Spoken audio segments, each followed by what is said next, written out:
बहुत टेस्टी।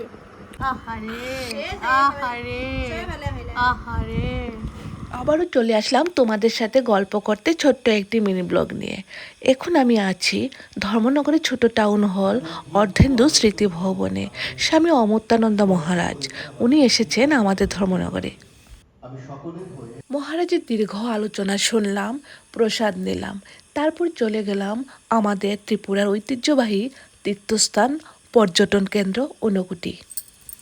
আর আমরা যারা সংসারী মানুষ, আমরা রাস্তায় চলতে চলতে রাস্তার আশেপাশে যে সমস্ত দোকানপাট থাকবে, ওই দোকানপাট থেকে জিনিসপত্র কিনা আমাদের একটা নৈতিক কর্তব্যে পরিণত হয়ে গেছে। দুটো আনারস কিনে পৌঁছে গেলাম আমাদের সেই পবিত্র তীর্থস্থান ঊনকোটিতে।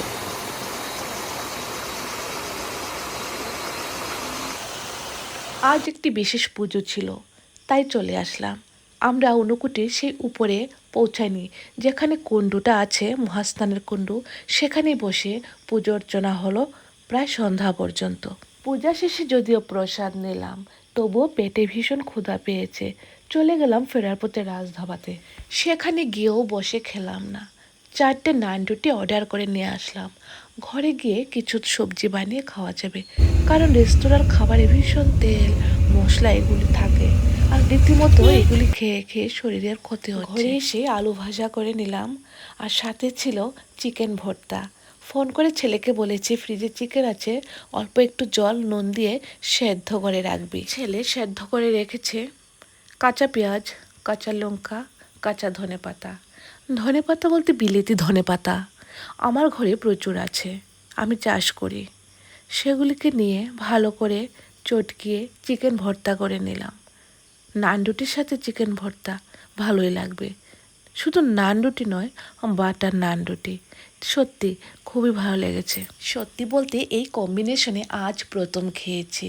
আসলে কিছু চটপটা খেতে ইচ্ছে করছে, আবার সেই রেস্তোরাঁর বসেই তেল মশলাগুলি খেতেও ইচ্ছে করছিল না, তাই এই কম্বিনেশন করতে বাধ্য হলাম। তোমরা একদিন খেয়ে দেখবে, ভালোই লেগেছিল। আর এই যে খাবারটা দেখতে পাচ্ছ সন্ধ্যার টিফিন হলেও এটাই আজকের রাতের আমাদের ডিনার। আর আমাদের যে পাখিটা আছে ওর নাম পিপ্পো, ও নিজের খাবার খাবে না, শুধুমাত্র আমাদের খাবার নিয়েই টানাটানি করবে। আর সব ধরনের খাবারও খেতে চাইলেও আমরা ওকে খাবার খেতে দেই না, কারণ ওর ডাইজেস্টিভ পাওয়ারটা ঠিক আমাদের মতো নয়, অত পাখি ও ভুলে যায়।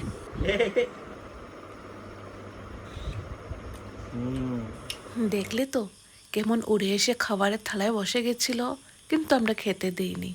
ওকে দেখে কষ্টই লাগে, কিন্তু আমাদের কিচ্ছু করার নেই।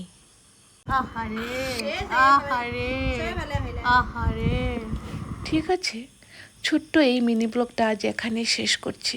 তোমাদের সাথে আমার এ ধরনের গল্প আরও চলতে থাকবে। সবাই খুব ভালো থাকবে। বাই, দেখা হবে।